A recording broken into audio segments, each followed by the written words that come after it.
Hi guys, another kind of guide video for you today with the continuation of our basing.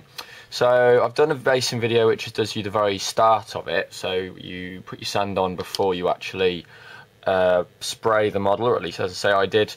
And then once it's dry and you've sprayed it and you've done your painting, you then paint it. So this one here is very simple for my Chaos Army. So I've scorched brown the entire base and then dry brushed it with snakebite. Now a lot of people black the edges of their bases. It does help them stand out, but I haven't done with all of my Chaos models, so I'm just keeping it the same for this one. Now you can just leave it at that. It looks pretty flat, looks pretty patchy. In my personal opinion. So what I do is I go to the next stage where I actually add some grass flock, which is this one here, which is the Games Workshop stuff. So exactly like you do for the sand, you need your PVA glue, which I've still not taken the price off of, and put it onto your palette. Gross. There we go. And again, I'm going to use the knackered brush I had before if I can find it. My desk is a little bit of a mess, as are most hobbyists' work areas. Never mind, I will use a medium dry brush for this as it's pretty tough. So with this, what we do is we want to mix in some water into this. Again, as I said in the last video, it doesn't matter if it's particularly clean.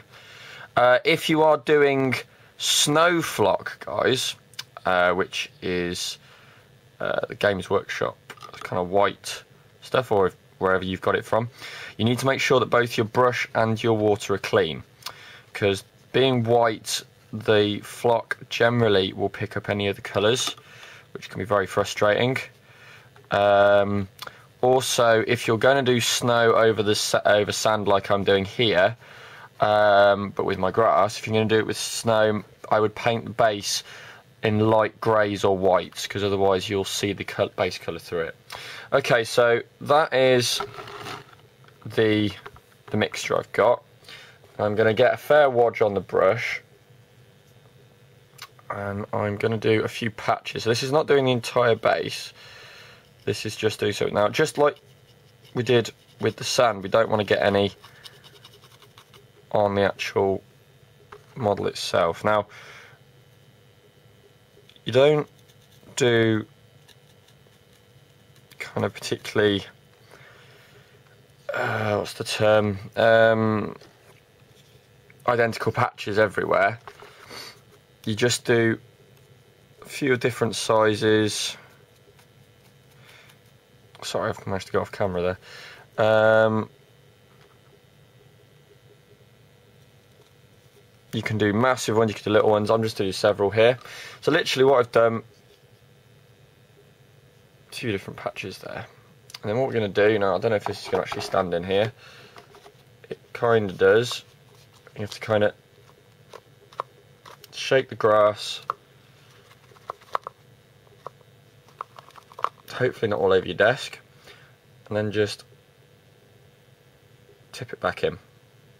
What I generally do is I give this a shake off desk as well, and give it and blow on it as well. But make sure you don't blow on it when it's near that, because that explodes all over your desk. There we go, and that is the finished article, guys. So literally just a couple of patches there and there, really breaks up that brown or whatever colour you've used. Yellow grass works really well on black bases. And a quick one for those who are trying out basing for the first time. What you'll generally find is if you have a dark model, you're going to want a light base, and vice versa. So if you've got a light model, you're gonna, your light model you want a dark base, dark model you want a light base. So again, I'm going to go back to the example of my ghoul, which is over here. So I'm going to bring that up to the camera. Come on, focus in.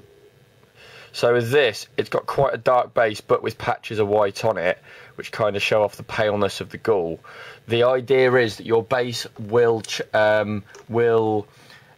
show off the colours that you've put in your model, depending what colour the base is.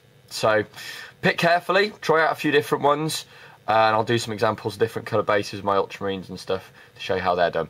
So again, thank you for watching, guys. I hope that's been of use. Any other hobby-based ones you'd like to sort of see or would be useful to you, let me know. And yeah, I will speak to you later. Cheers, bye-bye.